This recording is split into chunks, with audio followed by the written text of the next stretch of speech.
Selamat sahabat, saudara-saudara sekalian. Selamat sahabat. Sahabat, Apakah suara saya kedengaran bagus? Atau ada Jelas, Pak halangan? Pendeta, jelas sekali, bagus. Jelas ya. Oke. Terima kasih. Sabat ini adalah sabat di mana kita beribadah kepada Tuhan. Dan jemaat Majalengka bagi saya itu tidak asing. Karena sudah beberapa kali. Yang terakhir itu ketika Pendeta Larry Simanjuntak ada di tempat itu.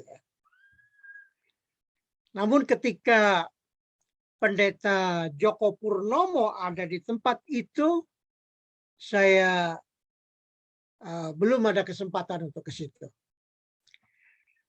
Tetapi ketika saya minta izin kepada Pendeta Joko Purnomo, saya akan melayani jemaat Majalengka, dia katakan, oh sampaikan salam saya. Jadi salam dari Pendeta Catur Agus Joko Purnomo. Saudara sekalian, saya tidak menyapa saudara-saudara sekalian lebih dahulu sekarang, karena waktu untuk berdiskusi pelajaran sekolah sahabat ini singkat, ya. Tapi nanti ketika jam beribadah, jam khotbah, mungkin saya akan menyapa satu persatu yang ada di Zoom ini. Baik, pelajaran sekolah sahabat kita, judulnya adalah ritme perhentian. Apa itu ritme? Ritme kalau dalam bidang musik, ya, itu adalah bentuk dari sesuatu yang berulang kali atau nada yang berulang kali dilakukan atau dinadakan. Ada ritme yang teratur, tetapi ada ritme yang tidak teratur. Ritme pada jantung misalnya, itu harus teratur. Kalau tidak teratur, itu ada kelainan. Nah, kalau ritme perhentian, itu apa kira-kira ritme perhentian? Ritme perhentian adalah waktu di mana kita gunakan untuk berhenti. Dalam hal ini adalah Yesus. Dalam Yesus. Saya kasih contoh misalnya dalam buku Mazmur. Saudara pernah baca terjemahan bahasa Indonesia?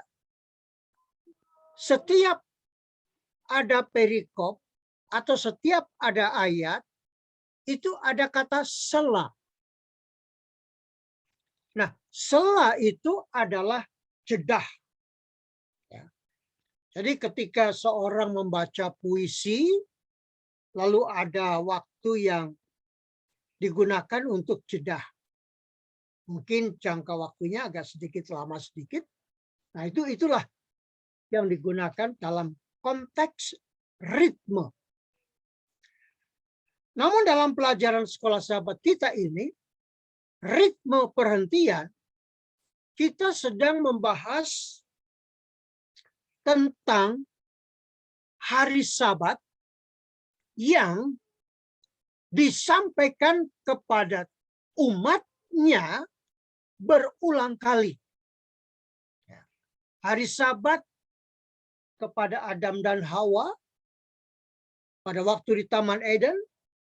Hari Sabat ketika bangsa Israel keluar dari Mesir menuju ke tanah Kanaan.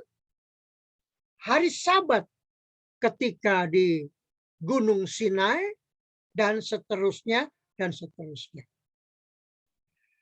Diawali dengan ayat hafalan, Kejadian pasal 2 ayat 3. Lalu Allah memberkati hari ketujuh itu dan menguduskannya. Karena pada hari itulah ia berhenti dari segala pekerjaan penciptaan yang telah dibuatnya itu. Dalam Kejadian 2 atau dalam penciptaan tidak disebutkan Sabat, tetapi hari ketujuh. Hari ketujuh. Nah, kemudian di dalam Kejadian pasal 5, di dalam Kejadian pasal 16 juga tidak disebutkan hari Sabat, tetapi hari ketujuh. Nah, bagaimana caranya hari Sabat itu atau hari ketujuh itu menjadi hari Sabat? Tentu ini melalui perhitungan atau siklus mingguan yang dibuat oleh bangsa Babylon kuno pada waktu itu. Dengan adanya sekarang di modern sekarang ini adalah hari Minggu, Senin, Selasa, Rabu, Kamis, Jumat, dan Sabtu. Saudara sekalian, di dalam penciptaan, hasil dari ciptaan itu betul-betul sempurna. Tuhan Allah menciptakan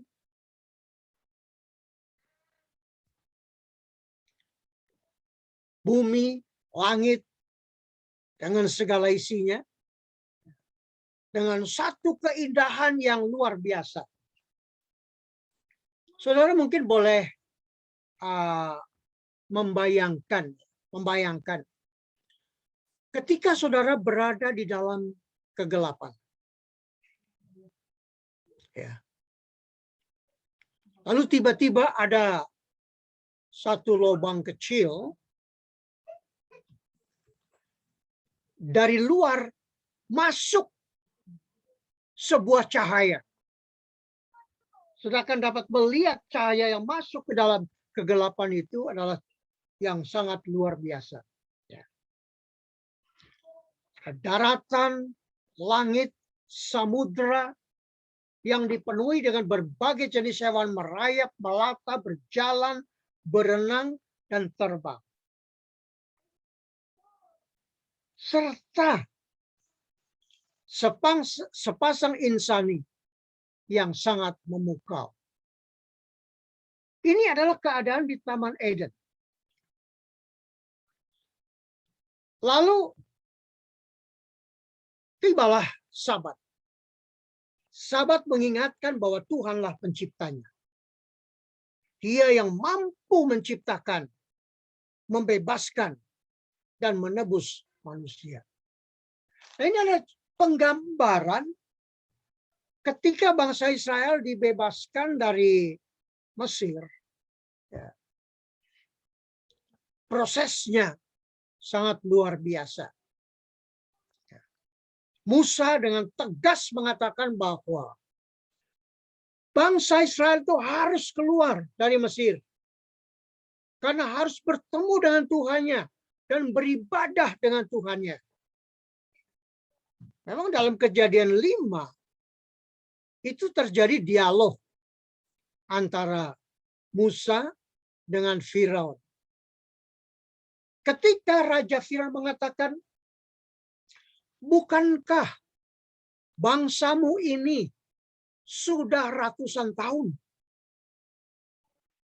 berada di sini? Sudah begitu banyak jumlahnya. Bagaimana engkau mau membawa mereka keluar dari Mesir? Lalu Musa mengandalkan Tuhan. Musa mengatakan bahwa Tuhanlah yang akan mengeluarkan bangsa Israel dari Mesir. Nah, ini sangat luar biasa, saudara sekalian. Oleh karena itulah maka kita mencoba untuk melihat bahwa ketika kita beristirahat pada hari Sabat, ya, dengan berkat yang Tuhan ciptakan, Tuhan menebus, Tuhan menguduskan, dan Tuhan ingin rindu untuk bersekutu dengan kita. Dan hari Sabatlah yang dipilih oleh Tuhan. Karena hari Sabat itu bagaikan sebuah oasis surgawi di padang gurun yang gersang. Oleh karena hiruk pikuk keduniawian. Baik, kita lihat pelajaran hari Sabat ini dibagi 3 bagian. Bagian pertama, Sabat dan penciptaan. Bagian yang kedua, Sabat dan penebusan. Dan bagian yang ketiga adalah Sabat dan perhentian. Saudara, kita lihat coba Sabat dan penciptaan dengan judul pembukaan untuk perhentian.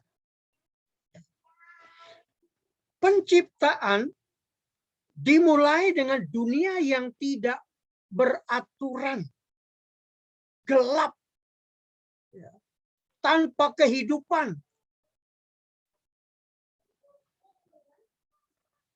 Namun Tuhan yang mempunyai kuasa, Tuhan memberikan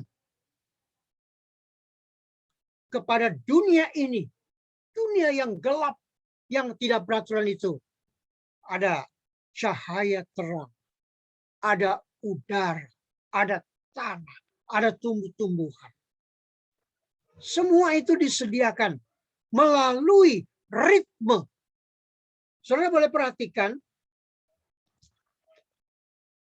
penciptaan pada hari yang pertama itu adalah disediakan untuk hari yang keempat.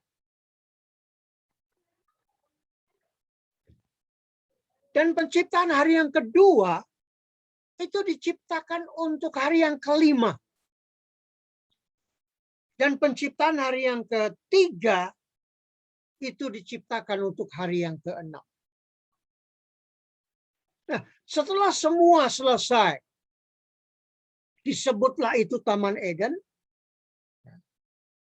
Kemudian Tuhan mengatur, menciptakan ritme dunia yang baru saja diciptakan itu. Dan menempatkan beberapa pengatur waktu. Ada matahari, bulan, ya, dan bintang-bintang. Saudara lihat bagaimana caranya sekarang ini kita mengetahui bahwa 1 bulan itu 30 hari. Ya, rata-rata. Kemudian ada 1 hari itu 24 jam. Kalau saudara pelajari sejarah kekristenan atau sejarah dunia Kristen, maka bangsa Babylon, bangsa Kaldea, merekalah yang menciptakan pengaturan waktu itu. Dan itu adalah ritme, pengatur waktu. Tetapi ketika kita mendapatkan bunyi ayat dalam Yesaya yang mengatakan dari sabat kepada sabat. Sabat, ritme, waktu, hari sabat bukan diciptakan oleh alam atau oleh manusia, tetapi oleh Tuhan Allah sendiri. Karena sabat itu, siklus mingguan itu Tuhan yang menciptakan. Hari pertama, hari kedua, ketiga, dan seterusnya. Itulah pengaturan waktu, ritme waktu yang Tuhan berikan untuk hari Sabat.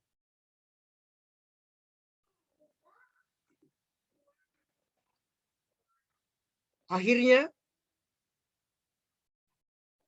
ketika hari yang ke-6, semua sudah disiapkan, Tuhan Allah menciptakan manusia. Siapa yang diciptakan? Seorang pria. Itulah yang pertama. Seorang pria yang pertama yang diciptakan. Yang kemudian disebut namanya adalah Adam atau Ish. Setelah itu barulah seorang wanita yang kemudian disebut namanya Hawa atau Isha. Bisa berubah itu menjadi Aisyah. Jadi itu sebabnya ada mereka yang menggunakan nama Siti Aisyah misalnya. Nah, itu adalah Siti Hawa. Ya. Dan ketika semua sudah selesai, maka di Kejadian 1 ayat 31, sungguh amat baik. Ya. Kata amat baik ini menjadi berbeda dengan hasil ciptaan hari pertama. Hari pertama baik, hari kedua baik, hari ketiga baik, dan seterusnya. Tetapi ketika hari ke-6, Allah berkata, sungguh amat baik. Excellent. Ya. Lebih dari sekedar sempurna. Apakah ketika Tuhan Allah menciptakan pada hari ke-6 itu sudah selesai penciptaan? Oh, belum. Belum. Tuhan menciptakan hari yang ke-7. Itu sebabnya mengapa Sabat hari ke-7 adalah bagian terpenting dari penciptaan. Sekiranya tidak ada hari Sabat, mungkin tidak ada kalimat sungguh amat baik. Tetapi Tuhan menciptakan hari Sabat. Untuk apa hari Sabat? Untuk berhenti. Untuk berhenti. Itu sebabnya ada perintah untuk berhenti. Hari terakhir pekan penciptaan diberkati dan dikhususkan bagi ciptaan Tuhan untuk memiliki persekutuan penuh dengan Tuhan. Meskipun dunia saat itu masih bebas dari dosa dan tekanan, manusia perlu mengesampingkan tugas sehari-hari dan menggunakan suatu hari penuh bersama Sang Pencipta mereka. Bukankah ketika Allah menciptakan Adam dan Hawa di Taman Eden itu, mereka mendapat tugas untuk mengerjakan dan memelihara. Mengerjakan dan memelihara. Sebenarnya apa yang dikerjakan oleh Adam dan Hawa? Sebenarnya apa yang dipelihara oleh Adam dan Hawa ketika di Taman Eden sehingga Tuhan perlu menciptakan hari perhentian. Ya mungkin kalau menggunakan cara berpikir kita manusia, ya barangkali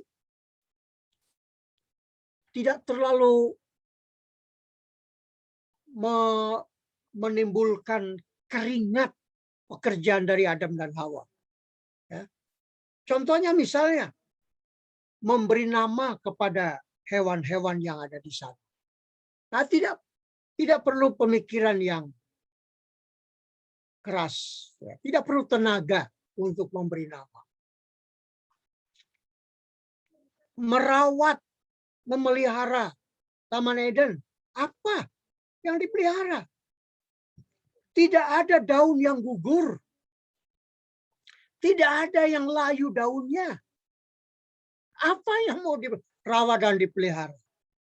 Tetapi Tuhan Allah memberikan kesempatan kepada Adam dan Hawa untuk memanage, untuk menata Taman Eden. Kita tidak tahu. Kita tidak bisa menjangkau pikiran Tuhan Allah untuk itu. Namun, ketika dosa masuk ke Taman Eden, maka ada perubahan. Perubahan yang terjadi adalah perubahan secara fisik, secara mental, dan secara rohani bagi Adam dan Hawa. Daun-daun mulai berguguran. Rumput mulai ada yang kering dan layu. Ada rasa sakit pada Adam dan Hawa. Ada kelemahan tubuh, kelelahan. Dan saudara sekalian, kekerasan menggantikan sukacita dan kedamaian. Karena itulah manusia memerlukan istirahat.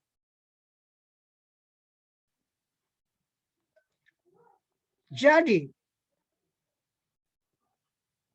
waktu yang digunakan untuk istirahat, saudara sekalian,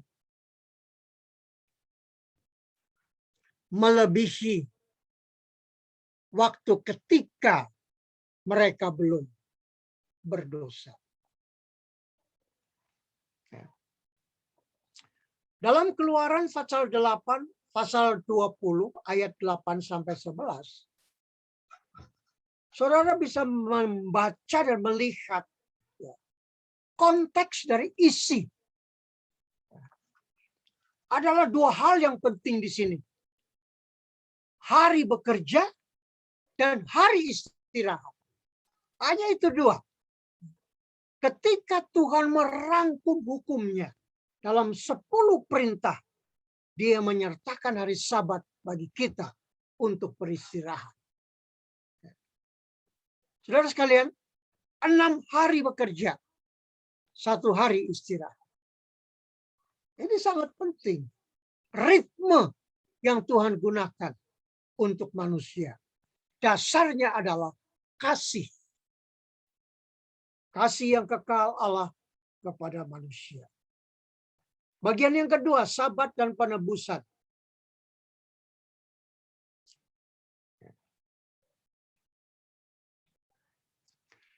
Di dalam Keluaran pasal 5 ayat 1 sampai 5, saudara sekalian, kita lihat di sana bahwa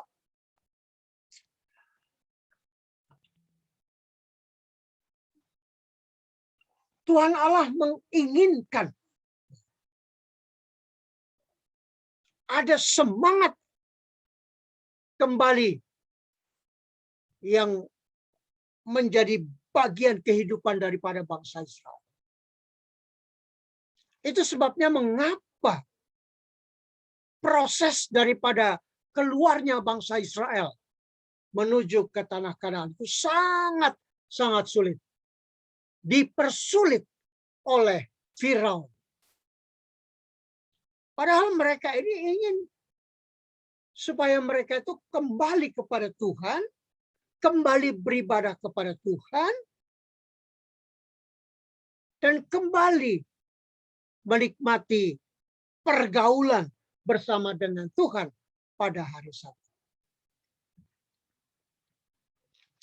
Dalam perjalanan saudara sekalian, Sabat diperkenalkan kepada bangsa Israel. Terus diulang, diperkenalkan melalui alat peraga. Dan alat peraga yang ada di padang belantara pada waktu itu adalah roti mana. Nah, tadi sebelum jam 10, saudara sekalian, saya sempat mengikuti ada pembahasan tentang roti mana. Ya. Ada yang kalau menurut kepada Tuhan, roti itu akan menjadi berkat. Tetapi kalau tidak menurut kepada Tuhan, roti itu akan busuk.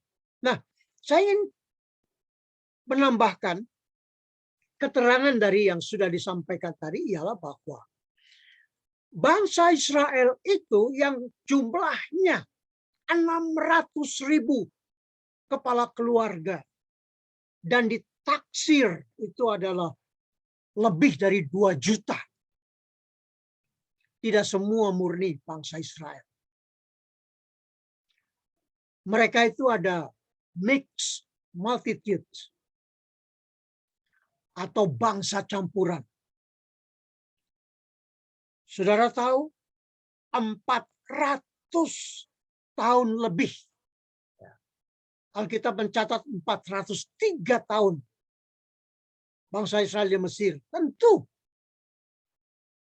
mereka itu bergaul bukan hanya bangsa Mesir. Mungkin juga ada bangsa yang lain yang menjadi budak di Mesir. Atau mungkin bangsa Mesir sendiri. Jadi jelas bahwa tidak semua murni bangsa Israel. Ada bangsa campuran. Dan bangsa campuran inilah yang menjadi problem bagi Musa, Harun, dan Miriam. Karena mereka kurang dekat dengan Tuhan, karena mereka tidak mampu untuk menelaah firman Tuhan, sehingga mereka ini tidak terlalu setia kepada Tuhan. Namun setelah 40 tahun mengembara, muncul generasi baru dan suasana baru. Kenapa? Karena ada senior generation dan ada junior generation. Senior generation itu dipimpin oleh Musa, Harun, Miriam. Tetapi ada junior generation, itu ada Joshua dan ada Caleb.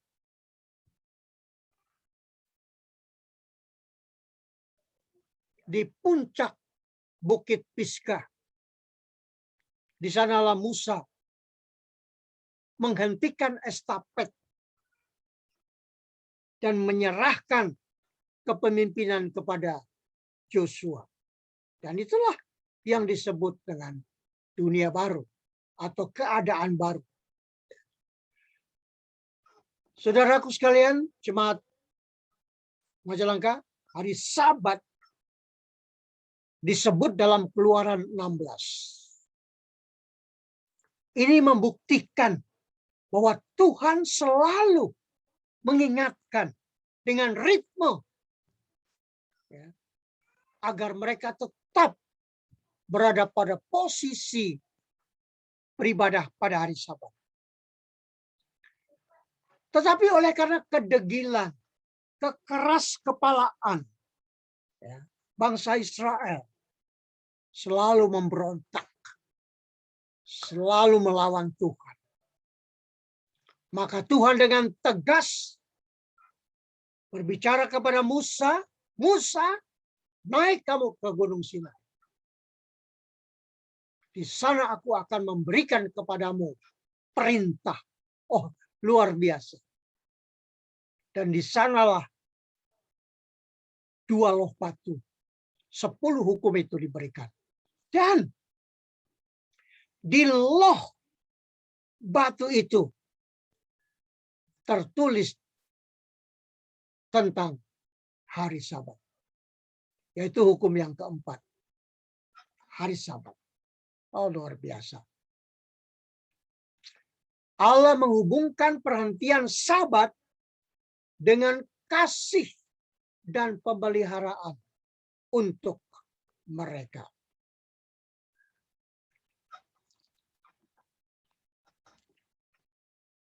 Dan Musa menghubungkan hari Sabat itu sebelum bangsa Israel masuk ke tanah Kanaan.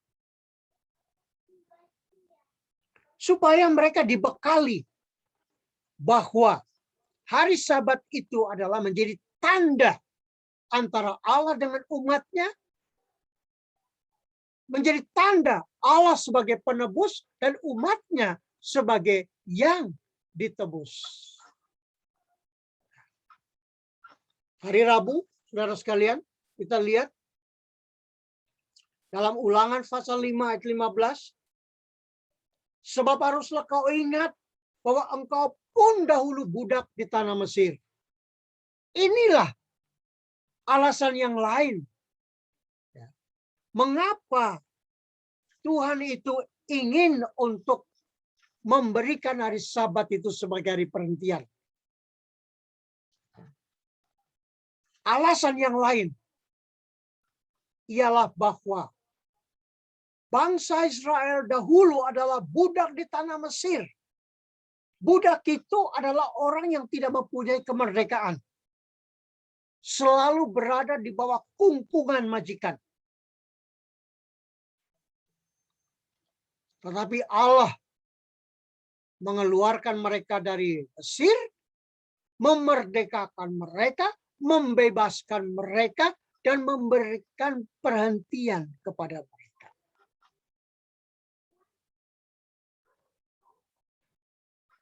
Perintah untuk merayakan hari Sabat. Jadi alasan lain dari Tuhan untuk bangsa Israel adalah oleh karena mereka dikungkung oleh dosa perhambaan sehingga dibebaskan.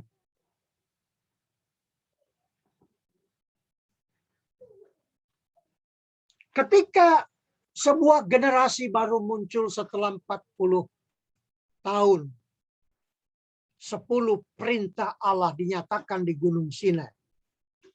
Generasi baru ini bersedia memasuki Kanaan dan perhentian yang dijanjikan. Apakah kita akan menyamakan bahwa tanah perjanjian itu adalah hari Sabat? Saudara sekalian, tanah Kanaan, tanah perjanjian adalah tanah perhentian. Perhentian dari perhambaan.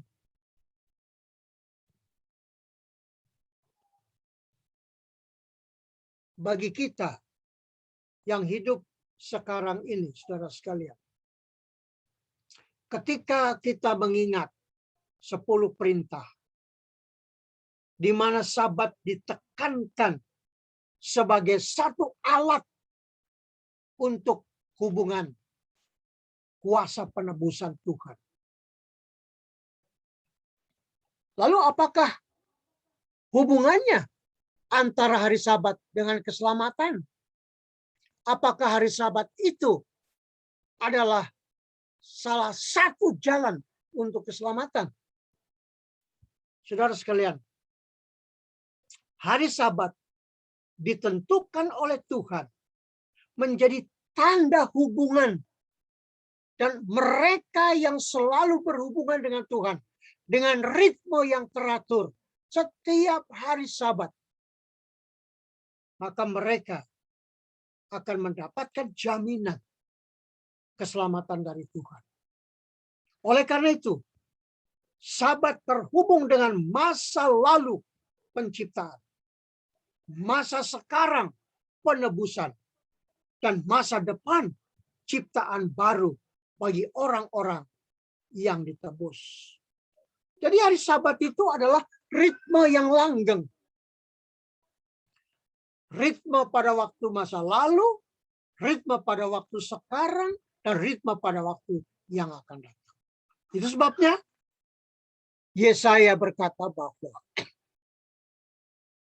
dari tahun kepada tahun, dari bulan kepada bulan, dari Sabat kepada Sabat, umat-umat Tuhan akan bersujud di kaki Yesus.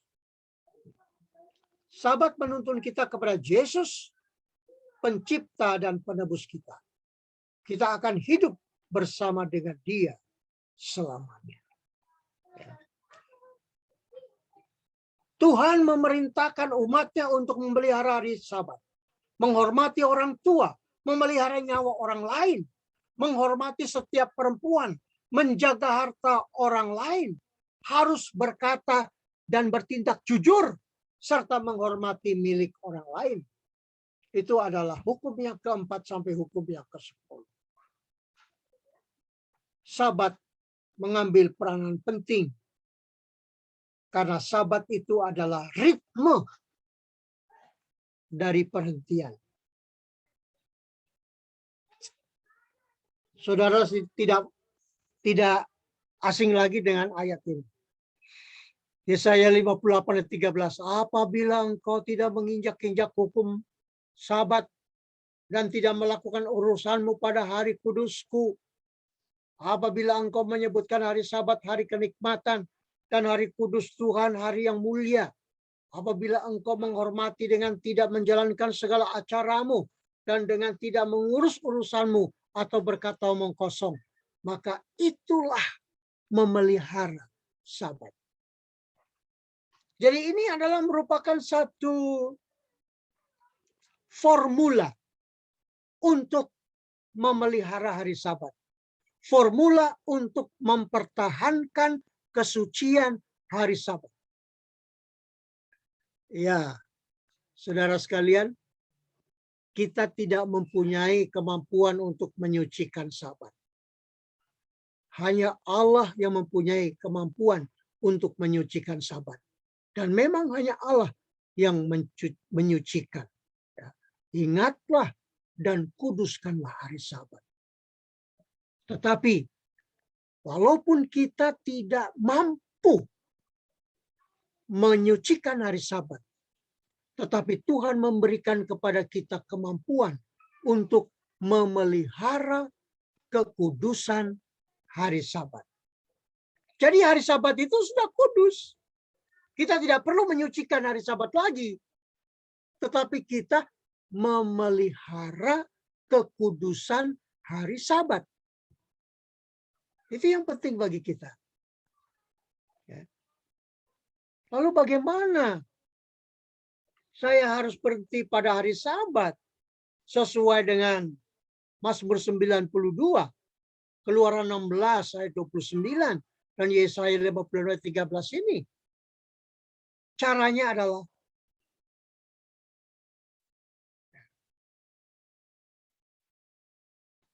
ini caranya.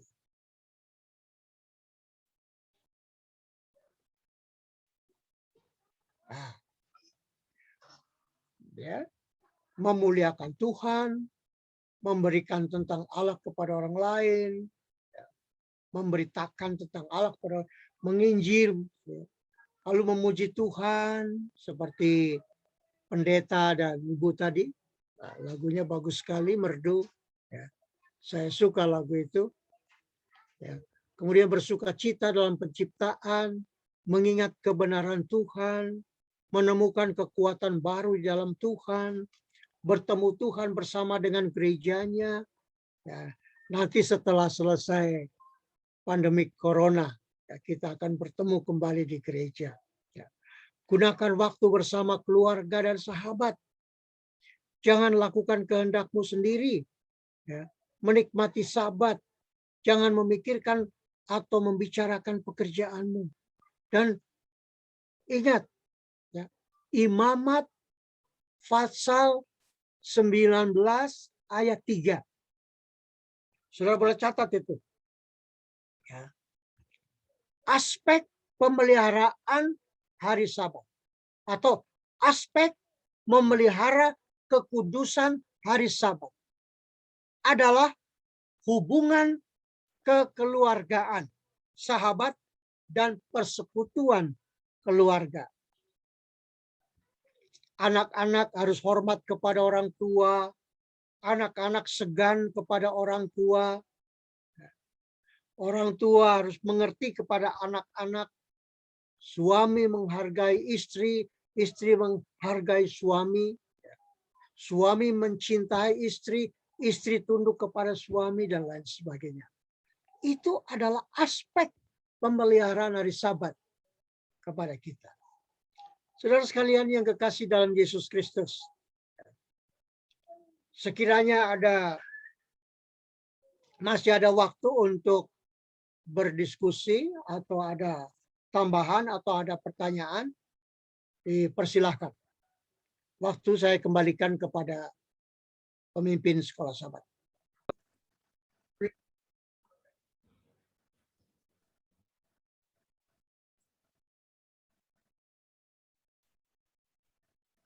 Silakan Pak Pendeta.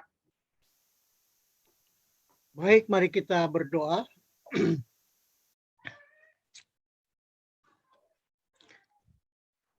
Bapa kami yang bersemayam dalam kerajaan sorga, Bapa yang penuh kasih, Bapa yang sangat peduli kepada umat-umat-Mu.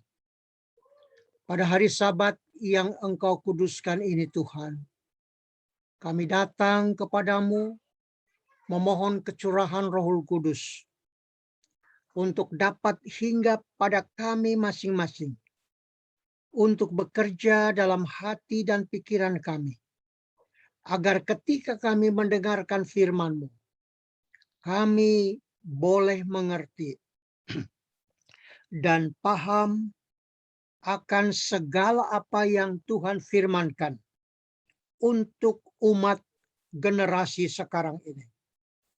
Karena kami sangat membutuhkan pertolongan-Mu ya Tuhan. Oleh karena itu curahkanlah kuasa Roh Kudus-Mu kepada kami. Terutama kepada hamba-Mu ya Tuhan yang akan menguraikan firman-Mu. Kuasailah kami dengan Roh Kudus-Mu agar apa yang hamba hendak katakan adalah berdasar kepada firman Tuhan. Terima kasih, berkati seluruh anggota jemaat Majalengka. Walaupun kami beribadah melalui aplikasi Zoom, tetapi kami yakin dan percaya kami bersatu di dalam hati dan pikiran kami. Kami bersatu di dalam iman.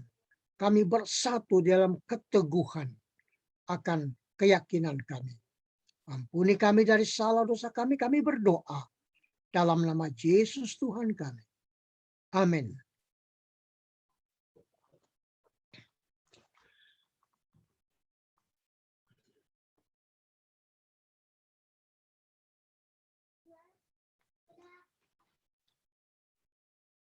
Saudara sekalian, apakah bisa mendengar suara saya? Kedengaran suara saya, saudara sekalian? Jerih, jelas sekali pendeta, jelas. Oke. Terima kasih. Jadi seperti yang saya katakan tadi pada waktu awal sekolah sahabat, saya ingin berkenalan dulu dengan saudara-saudara sekalian. Ya. Siapa tahu pepatah yang mengatakan belum kenal belum sayang, tidak akan sayang ya. Kalau belum kenal tidak akan sayang, tetapi sudah kenal menjadi sayang. Baik, yang pertama Ibu Ros. Nah, Ibu Ros baru apa nih? Kalau orang Batak ya segitu ya. Baru apa? Simbolan Pak Pendeta. Oh, baru Simbolon. Dari Samosir ya. Dari Pangururan ya. Pangururan ya. Oh, Samosir ya. Oke. Oke, kemudian Pendeta Dadan ini nggak asing lagi bagi saya. Lalu ini ada Bapak Galaksi Tab A kurung 2016. Ini Bapak siapa nih? Ayo, Bapak Yafet tuh kayaknya, Bapak Yafet. Oh, Bapak Yafet. Selamat sahabat Bapak Yafet. Oke, pendeta selamat. Pendeta Oke. mungkin sudah saya. Iya, saya masih ingat-ingat lupa. Ya, KKR waktu di Jogja 9394 anak Papua yang dampingi pendeta. Oh iya, wow. Ya, itu dia. Oh iya, bagus. Ya, selamat sahabat Pak Yafet. Ya. Selamat sahabat. Kemudian ada siapa nih? Mitelia Endah. Selamat sahabat, Mitelia. Selamat sahabat Mirtel. Selamat sahabat. Lalu ada ini Carlos Abednego. Di Carlos Abednego ini tadi saya lihat ada seorang ibu. Ya. Mana nih? Selamat sahabat. Kita panggil apa nih? Panggil Ibu Carlos atau panggil apa nih? Ayo Ibu Marbun. Ibu Marbun, Pak Pendeta. Oh, Ibu Marbun. Wah. Ya. Horas itu, Horas. Horas, Pak Pendeta. Ya. Suami marga apa? Marbun. Oh, suami marga Marbun. Ya. Baru Panjaitan, Pak Pendeta. Baru Panjaitan? Iya. Wow. Saya lahir dari Boru Panjaitan. Ibu saya Boru Panjaitan.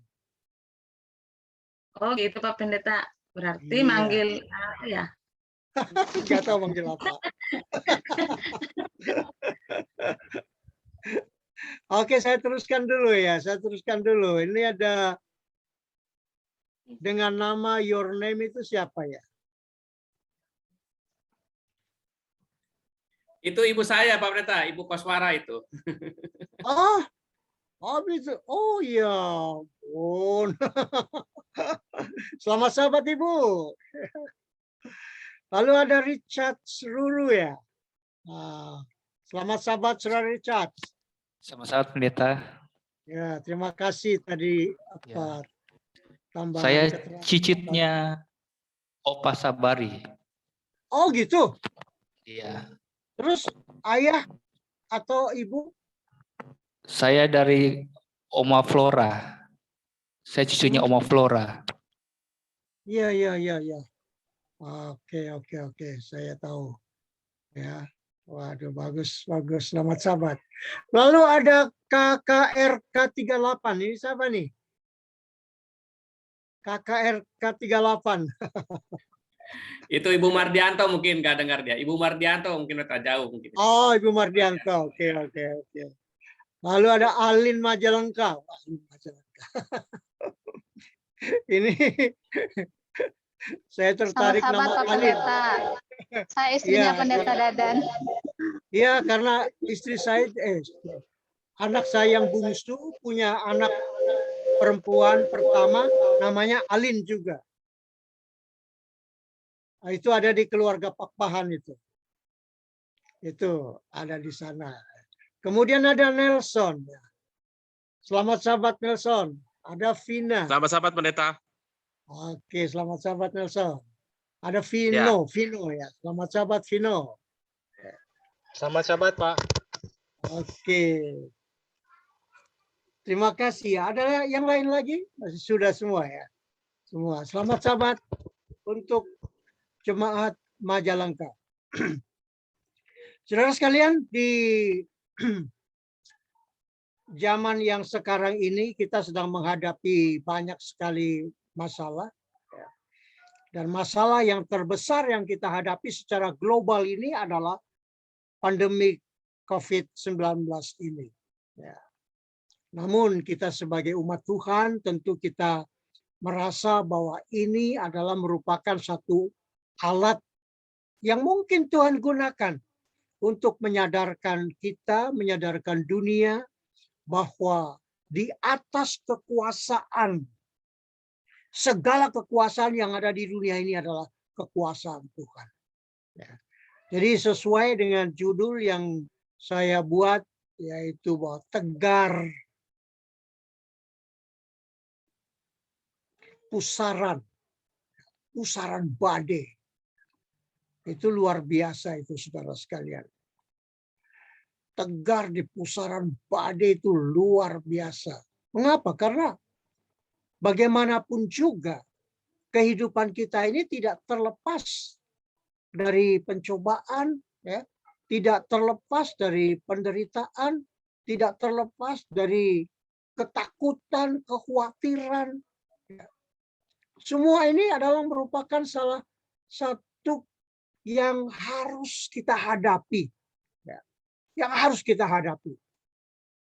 Bahkan Menteri Kesehatan Republik Indonesia sendiri berkata bahwa mungkin kita harus bersahabat dengan virus corona ini. Untuk berapa lama kita tidak tahu. Ya. Tetapi yang jelas ialah bahwa tidak pernah Tuhan berkata kepada kita bahwa langit itu akan biru selamanya. Pasti akan ada hitam kelam. Cuaca tidak selamanya indah. Cuaca akan bergolak. Laut tidak selamanya tenang. Akan ada gelombang yang dahsyat. Di dalam kehidupan kita ini juga demikian. Jikalau saja Tuhan berkuasa untuk semua permasalahan dan hidup di dunia ini benar-benar damai, ya, alangkah indahnya. Ya. Tapi bukan itu. Tuhan ingin agar kita menjadi orang yang tegar, agar orang menjadi orang yang kuat, menjadi orang yang mempunyai keteguhan, kekokohan di dalam iman kita. Kenapa? Karena kita ini adalah umat yang sedang berada di dalam kawah candra di muka. Kita digodok, kita digembleng, kita dipersiapkan, dilatih agar kita mampu untuk hidup bersama-sama dengan Tuhan di dalam kerajaan surga nanti. Saudara sekalian,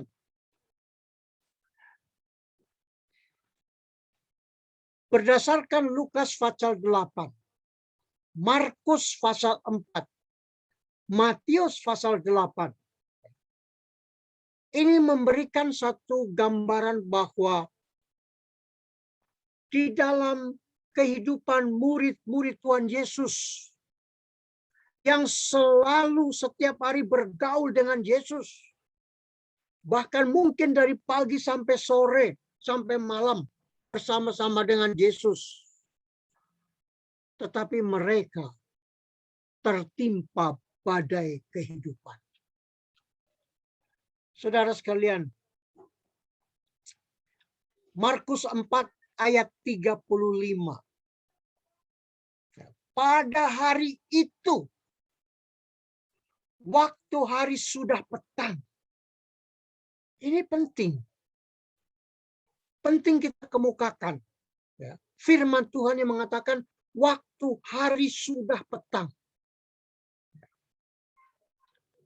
Yesus berkata kepada mereka, marilah kita bertolak ke seberang.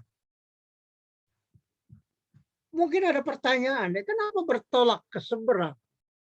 Menyeberang danau, kenapa harus demikian?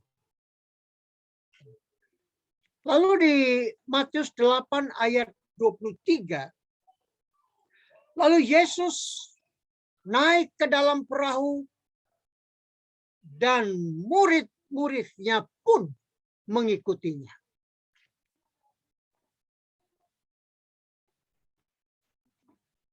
Kembali kepada Lukas pasal 8:23. Dan ketika mereka sedang berlayar, Yesus tertidur. Sekonyong-konyong turunlah taufan ke danau, sehingga perahu itu kemasukan air dan mereka berada dalam bahaya. Lalu mengamuklah taufan yang sangat dahsyat, dan ombak menyembur masuk ke dalam perahu, sehingga perahu itu mulai penuh dengan air. Lalu murid-murid datang kepada Yesus, membangunkan dia dan berkata, Guru, engkau tidak peduli kalau kita binasa? Yang lain berkata, Guru, Guru, kita binasa. Yang lain lagi berkata, Tuhan, tolonglah kita binasa. Saudaraku yang kekasih, kalau kita lihat gaya bahasa, tutur kata yang disampaikan oleh murid-murid ini, Markus dengan tegas mengatakan, Guru, engkau tidak peduli kalau kita binasa. Itu mungkin bahasa ketegasan. Bukan bahasa kasar. Bukan bahasa yang keras. Tapi bahasa tegas oleh karena ada sebabnya. Sebabnya ialah bahaya. Guru, Guru, kita binasa. Singkat, tegas. Memang kalau kita menghadapi rumah kita yang terbakar, kita harus dengan bahasa seperti ini. Kita tidak mungkin kalau menghadapi rumah yang terbakar itu, hai saudara-saudara, mari kita berdoa dulu supaya kita bisa padamkan api. Tidak bisa seperti itu. Ya. Tuhan, tolonglah kita binasa. Itulah bahasa. Bahasa-bahasa yang tegas, bahasa-bahasa yang tepat yang digunakan oleh murid-murid ketika dalam bahaya. Lalu Yesus bangun dan menghardik, diam, tenanglah.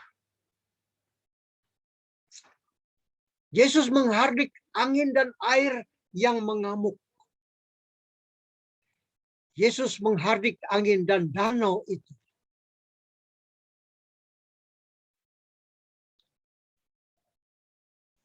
Apakah perlu Yesus itu menghardik? Saudara sekalian, ketika kita menghadapi masalah, ketika kita menghadapi bahaya, perlukah kita bersikap bersahabat dengan bahaya itu? Atau perlukah kita melawan sebagaimana Yesus menghardik? Masih ingat cerita ketika Yesus berada di Ka'bah di dalam Yohanes pasal 2? Dia harus mengambil seikat tali. Lalu tali itu diayun-ayunkan. Seolah-olah bagaikan pedang yang tajam untuk mengusir para imam yang sedang berjual beli di dalam Ka'bah. Perlu kita menggunakan bahasa yang tepat. Tentu disertai dengan ketegasan dan kesopanan. Kita lihat reaksi murid ketika angin dan tofan sudah reda. Matius mengatakan, orang apakah dia ini? Mengapa angin dan danau pun taat kepadanya? Lalu Lukas berkata, siapakah gerangan orang ini? Sehingga ia memberi perintah kepada angin dan air. Dan mereka taat kepadanya. Dan Markus juga berkata, siapakah gerangan orang ini? Sehingga angin dan danau pun taat kepadanya. Saudara sekalian, jemaat Majalengka, sudah berapa lamakah saudara menjadi anggota jemaat? Murid-murid Tuhan Yesus ini setiap hari bersama dengan Yesus, walaupun belum genap 3 tahun. Tetapi mereka belum mengenal sepenuhnya akan Yesus. Sudah jelas bahwa Yesus yang berkata, Yesus yang menghardik angin, Yesus yang menghardik tofan, Yesus yang menghardik ombak. Sudah jelas, dia yang menghardik. Tetapi mereka masih berkata, orang apakah dia ini? Siapakah gerangan orang ini? Belum tahu rupanya dia.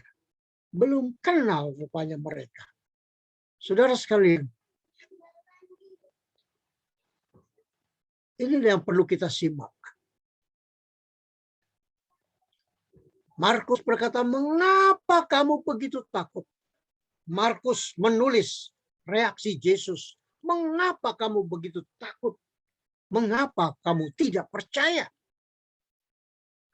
Lukas menulis reaksi Yesus, di manakah kepercayaanmu? Dan Matius menulis reaksi Yesus, mengapa kamu takut? Kamu yang kurang percaya. Ketiga Injil ini sepakat bahwa Yesus berkata, kamu kurang percaya. Kamu kurang iman. Saudara sekalian,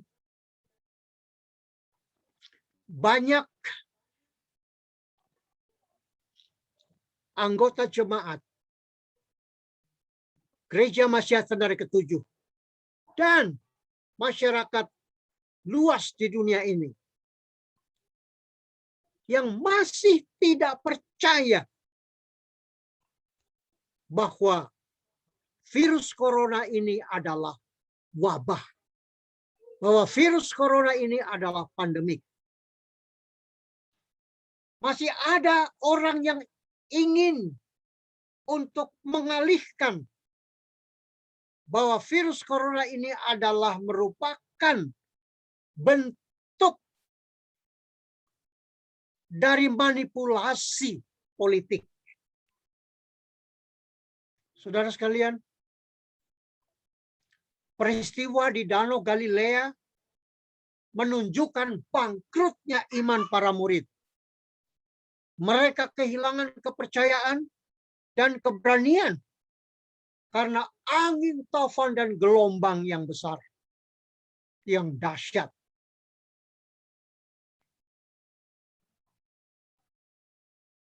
Mungkin kita juga dalam menghadapi kehidupan ini, kita sering berada pada posisi yang sama. Badai kehidupan yang begitu besar dibandingkan dengan kita yang kecil. Dan itu bisa saja terjadi kepada kita, baik secara umum maupun secara pribadi.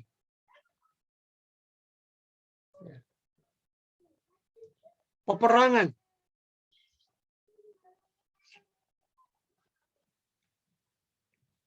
Palestina melawan Israel.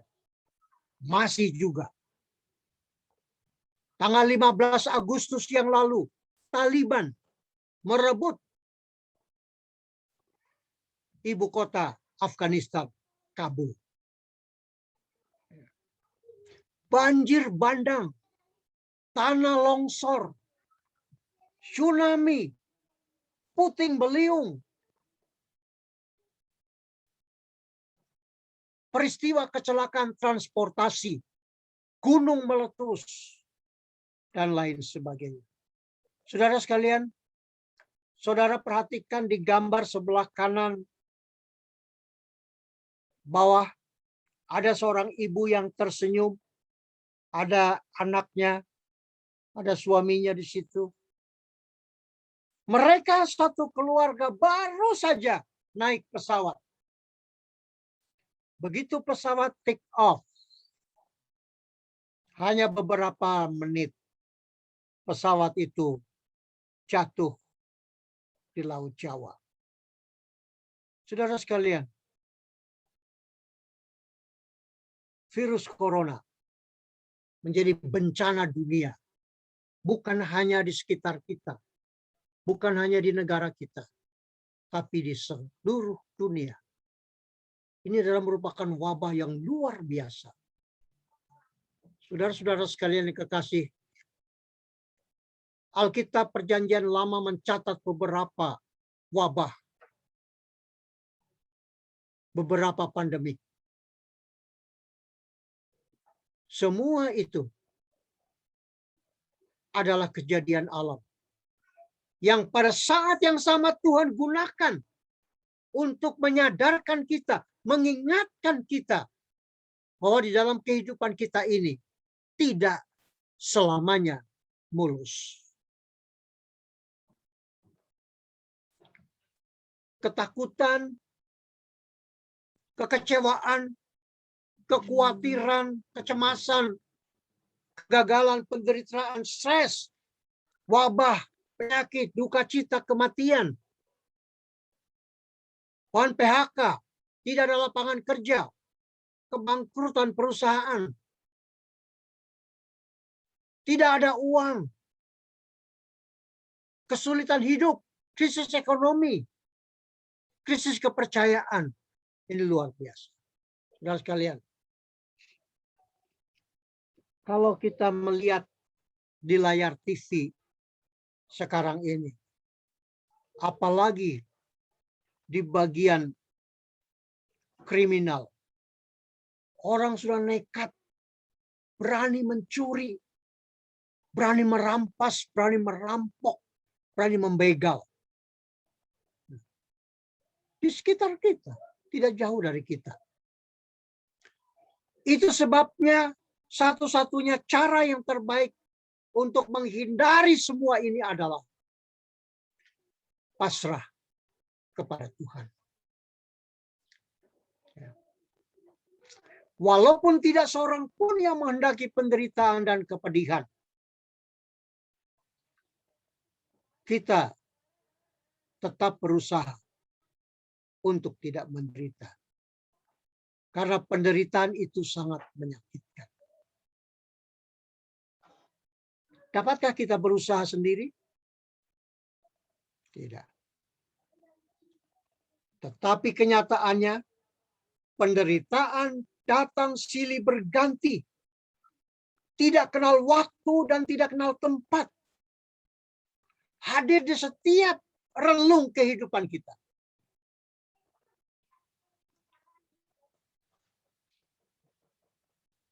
Mungkin kita bertanya kepada Tuhan, Tuhan, apa maksudnya? Sudah berusaha, tetapi juga terjadi. Bahkan sudah rajin bekerja, di PHK. Sudah menjaga pola makan dan olahraga. Penyakit datang. Sudah divaksin. Menjaga protokol kesehatan. Terkena juga virus corona. Sudah setia dalam pernikahan. Ditinggal pasangan. Sudah tekun dan rajin ke gereja. Dicuekin tua-tua jemaat. Sudah berhati-hati berkendara. Eksiden juga dapat. Sudah giat belajar. Tidak lulus. Sudah banyak berdoa. Tak kunjung ada jawaban. Sudah rajin menginjil. Dapat juga aniaya. Hidup itu perjuangan. Walaupun orang berkata hidup itu indah. Ya benar, hidup itu indah. Tapi hidup itu adalah pergumulan. Hidup itu adalah perjuangan. Kenapa? Karena segala yang terjadi kepada kita di dunia ini. Ketakutan, kekhawatiran, kecemasan, kekecewaan, dan lain sebagainya. Hadir melalui berbagai peristiwa dalam kehidupan kita. Ya termasuk pandemik COVID-19 yang berkepanjangan ini.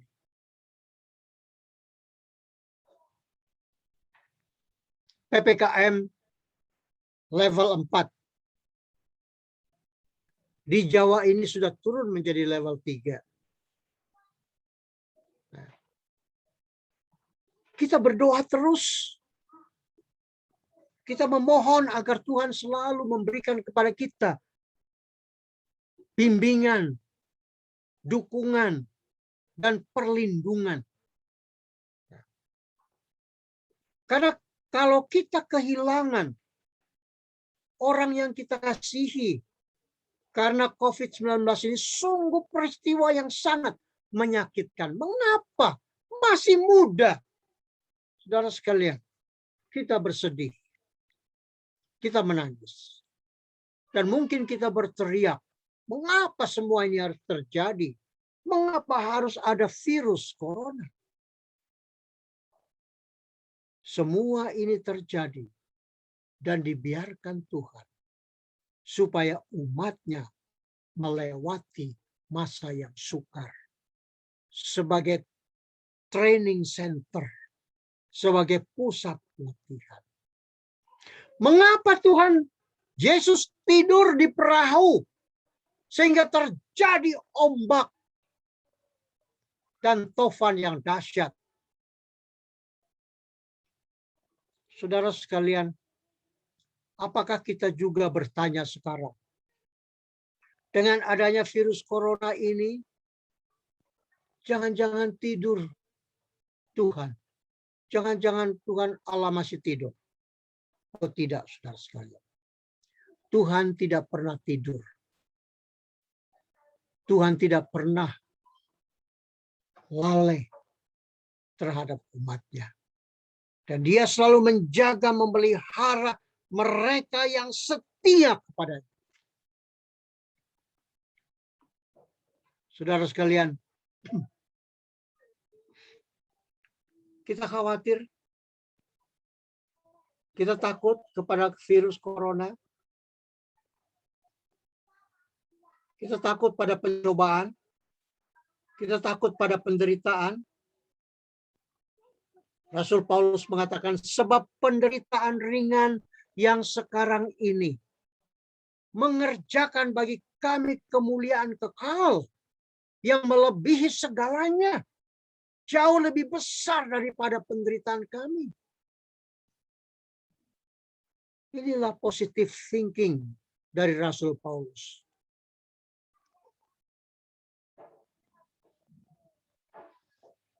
Kalau ada masalah yang besar, kecilkanlah masalah.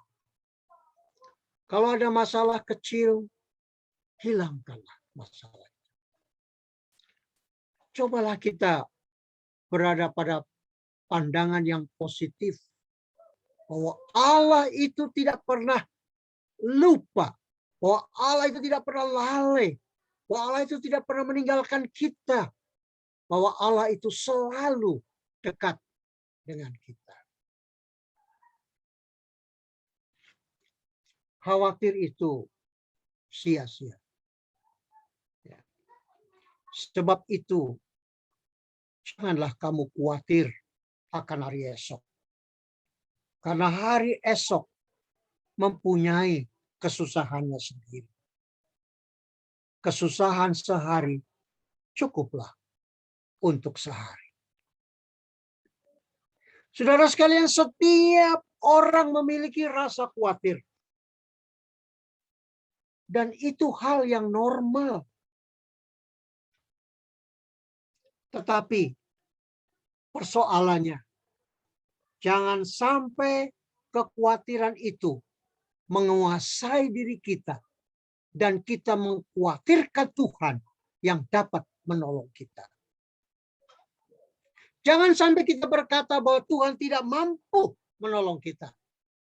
Jangan sampai kita mengatakan bahwa Tuhan tidak memberkati kita. Jangan sampai kita mengatakan bahwa Tuhan itu jauh dari kita. Tidak. Saudara sekalian, Tuhan itu hanya sejauh doa. Orang mengatakan bahwa Tuhan itu dekat dengan kita. Sedekat lutut kita kepada tanah. Penderitaan adalah merupakan satu respon yang emosional atau sebagai tanda atas ketidakmampuan kita menerima pencobaan. Artinya bahwa kalau kita menerima pencobaan, lalu kita ngambek kepada Tuhan, lalu kita mengeluh kepada Tuhan, itu adalah respon emosional. Kita tidak berdaya dan tidak punya kuasa untuk menahannya memang. Seperti sedang terseret ke dalam pusaran badai yang tiba-tiba datang menghempaskan hidup kehidupan kita.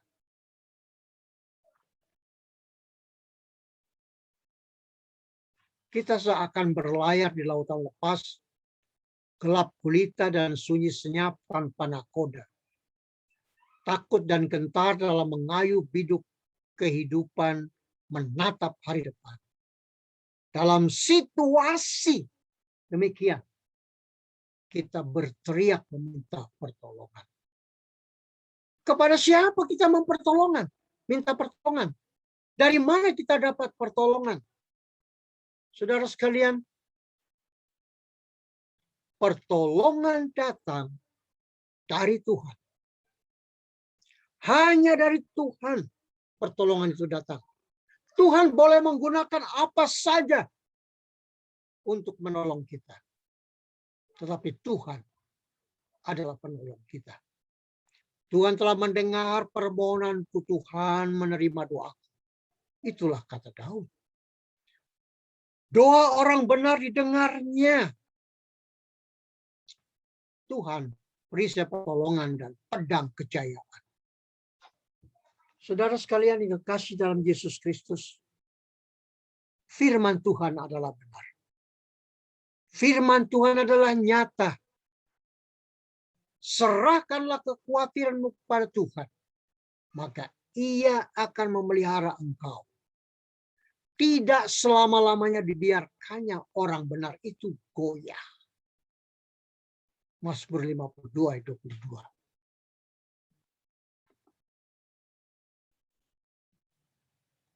Berdoa dan tetap setia kepada Tuhan.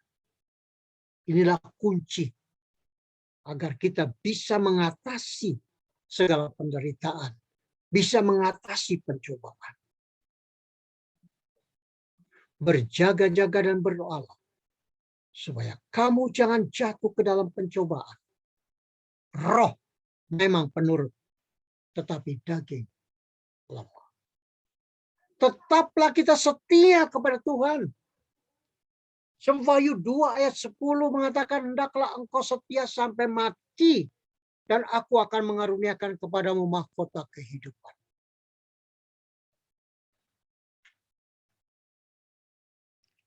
Tentu Tuhan itu lebih besar dari segala pencobaan. Pengalaman sikap murid-murid Tuhan Yesus dalam menghadapi badai. Mereka berusaha sekuat tenaga tetapi gagal. Gelombang besar tiba-tiba menerjang. Dan badai menghempaskan perahu mereka. Mengancam keselamatan mereka.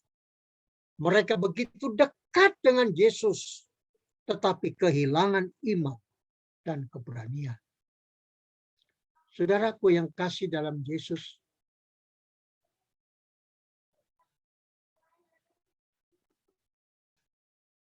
Peristiwa di Laut Galilea merupakan pengalaman rohani yang sangat relevan untuk menjadi cermin bagi kita yang hidup sekarang ini. Bagaimana seharusnya setiap orang menghadapi dan mengatasi badai kehidupan yang melanda?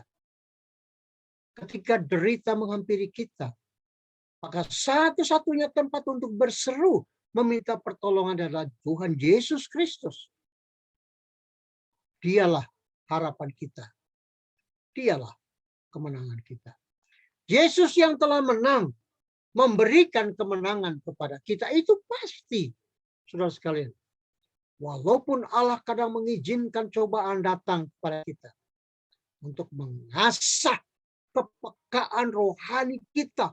Agar kita bisa merasakan dan menyadari kehadiran bahwa Ia peduli dan melindungi.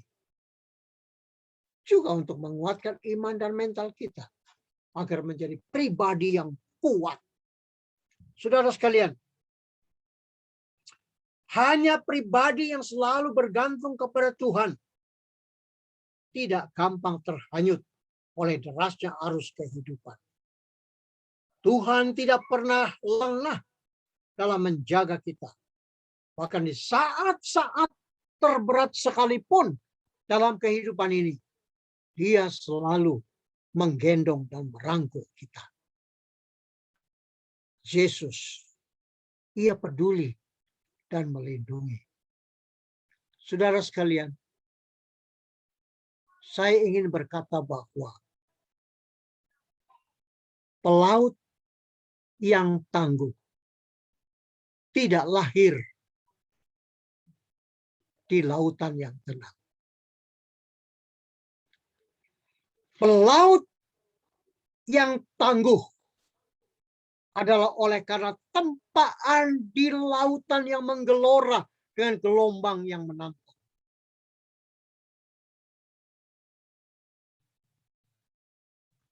Kesadaran iman ini tentunya akan sangat melegakan, menghiburkan dan menguatkan. Bisa saja persoalan kita tidak lantas selesai dan badai hidup tidak lantas mereda. Tetapi saudara sekalian, di dalam Yesus, pencobaan menjadi ringan. Kita menjadi tegar dan tangguh menghadapi kehidupan di masa yang akan datang. Saudara sekalian yang kekasih dalam Yesus Kristus, pelaut yang handal tidak lahir dari laut yang tenang. Asah diri dan hadapi dengan berani. segala tantangan hidup.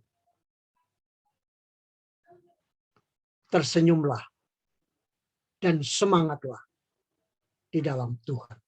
Kenapa, saudara sekalian? Saya ingin membacakan sebuah puisi dengan judul Pelaut Sejati Pasti Kan Pulang.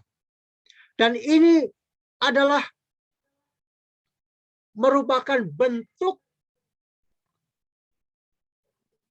yang pasti kepada kita. Bahwa ketika kita setia kepada Tuhan, kita akan pasti pulang ke rumah Tuhan. Wahai pelaut sejati, pengembara samudera, jangan pernah ada kata kandas, apalagi cerah. Meski kapalmu retak dihantam gelombang, meski kapalmu terkoyak digores batu karang, wahai pelaut sejati, penguasa lautan biru, hati setegar laut, setegar karang, jadikanlah dirimu. Kelak semua badai pasti kan berlalu. Masih besar harapan untuk kembali bertemu. Pelaut sejati pastikan pulang kembali ke dermaga. Meski ada 1000 luka di sekujur tubuhnya. Seluas-luas samudera pasti bertepi. Setiap ombak bergerak mencari pantai. Ketika terlihat burung-burung berterbangan di cakrawala, pertanda daratan di depan sana. Meski sayup-sayup terlihat mata. Saudara sekalian, tanda-tanda akhir zaman, tanda-tanda kedatangan Yesus Kristus sudah di depan mata. Dan segera Yesus segera kembali. Sudahkah kita bersedia? Walau banyak masalah, penderitaan silih berganti yang kita hadapi, yang kadang menjadi tawar hati dan muncul keraguan terhadap kuasa Tuhan. Namun satu hal yang pasti ialah ketika kita bersungguh-sungguh percaya pada firman-Nya, maka kita akan tegar dan teguh. Pikiran kita akan tenang dan teduh seperti laut Galilea setelah dihardik Tuhan Yesus. Jangan lagi khawatir. Jangan lagi ragukan Tuhan. Banyak hal yang Tuhan sudah persiapkan untuk memperlengkapi dan menolong kita. Memang tenaga pikiran dan mata kita terbatas. Tetapi percayalah bahwa Tuhan menyediakan segala hal yang melampaui keterbatasan kita. Hanya imanlah yang memungkinkan kita untuk bisa melihat dan merasakan kehadirannya melalui Roh-Nya yang kudus. Sehingga kita senantiasa tegar dan tetap setia. Dan Allah sumber segala kasih karunia yang telah memanggil kamu dalam Kristus kepada kemuliaan yang kekal akan melengkapi, meneguhkan, menguatkan, dan mengokohkan kamu sesudah kamu menderita sekian seketika lamanya.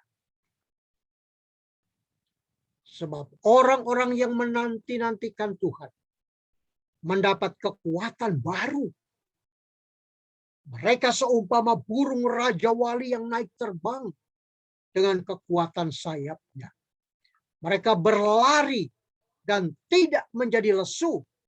Mereka berjalan dan tidak menjadi lelah. Saudara sekalian, jadilah tegar di tengah pusaran badai pencobaan. Kiranya Tuhan memberkati kita, jemaat Majalengka. Amin.